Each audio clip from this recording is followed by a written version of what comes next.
मनुष्य के लिए या पूरे समाज के लिए विकास कैसे हो, किस प्रकार हो, इसके चिंतन पर विशेष ध्यान देने की जरूरत है। अधिक समय भी देने की आवश्यकता है। ये इतना सामान्य सा नहीं है कि कोई परिवार, कोई व्यक्ति, कोई समाज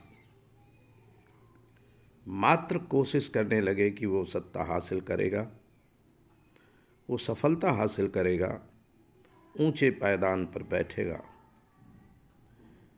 तो इससे बहुत संभावना है कि वो बिना कुछ आधारभूत परिवर्तन के इसमें सफल नहीं होगा। अब आज चर्चा करते हैं कि वो आधारभूत परिवर्तन है तो क्या है। अहिंसा का मूल मंत्र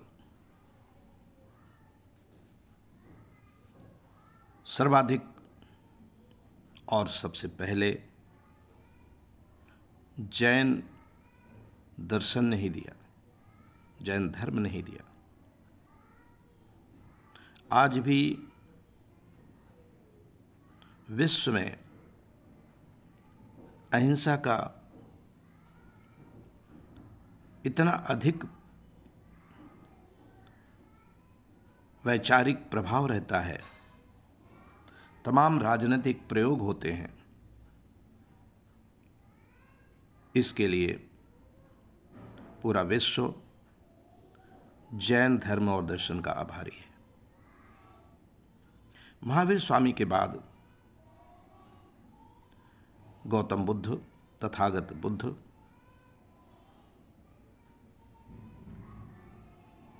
भारत में जन्म ले चुके थे, उनके समकालीन थे, लेकिन उनके बाद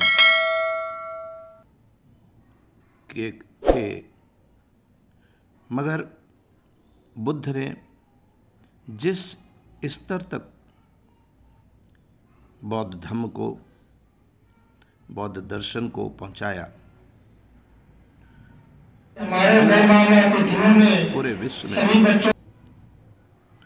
पूरे विश्व के अगर हम गुरु बने तो ये बुद्ध का काल था। और उनका प्रभाव केवल भारत में ही नहीं, दुनिया के अनेक देशों में तो बहुत ही अधिक बौद्ध दर्शन को मानने वाले हैं, बौद्ध धर्म को मानने वाले हैं, और लगभग सारे देशों में उनकी संख्या है। भारत वैसे भी धार्मिक आध्यात्मिक देश रहा है।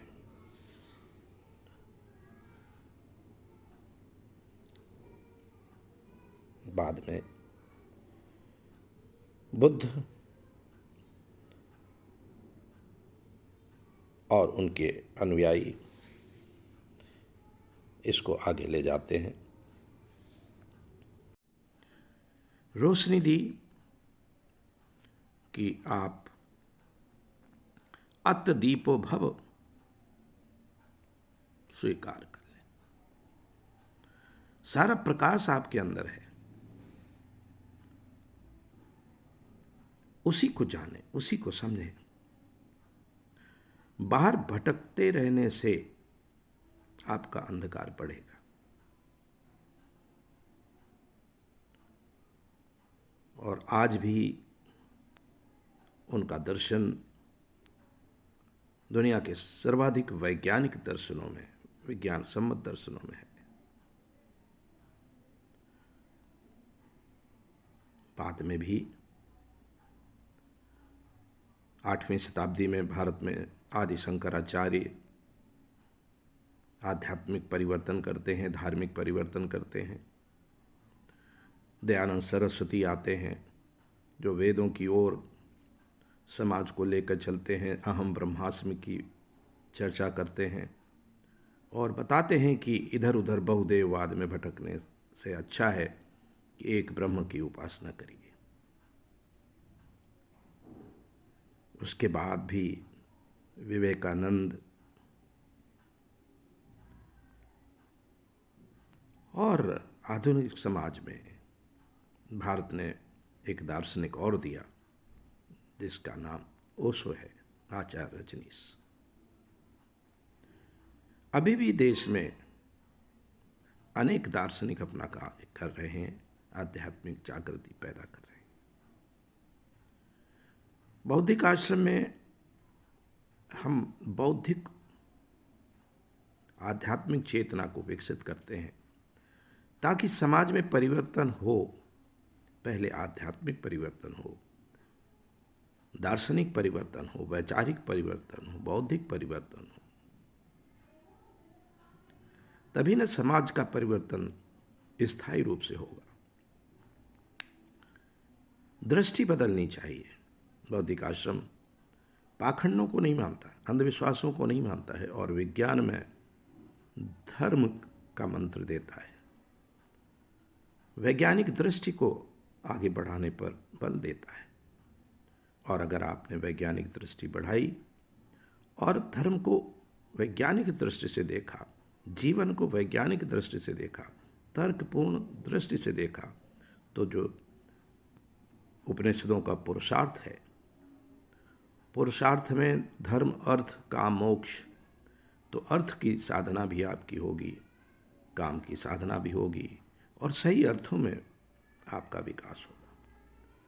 अनावश्यक पाखंडों में, धार्मिक कर्मकांडों में जो फंस करके आप अपना समय बर्बाद करते हैं, धन बर्बाद करते हैं, ऊर्जा बर्बाद करते हैं, उससे आप बचेंगे। भारत का समुचित विकास होगा और तब आध्यात्मिक और धार्मिक परिवर्तन के साथ विकास का परिवर्तन होगा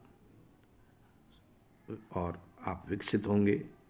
और जन जन जब विकसित होता है, एक एक व्यक्ति विकसित होता है, तभी देश विकसित होता है। कुछ वर्ग विकसित हो जाएं, बाकी वर्ग न विकसित हों, कुछ व्यक्ति विकसित हो जाएं, बाकी ना हो, तो होगा क्या? देश विकसित नहीं होगा।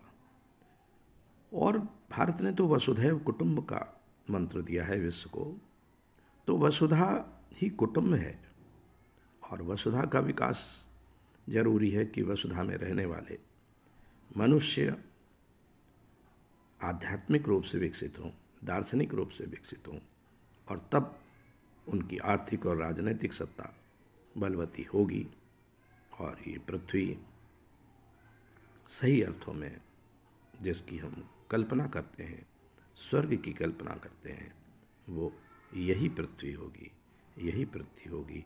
आइए बौद्धिक आश्रम में आध्यात्मिक परिवर्तन के लिए आइए, दार्शनिक, वैचारिक, बौद्धिक परिवर्तन के लिए आइए। आप यहाँ संपर्क कर सकते हैं, मिल सकते हैं और आप अपने घर में रहते हुए, अपने आवास में रहते हुए विभिन्न कार्यक्रमों से अपने को संबद्ध कर सकते हैं।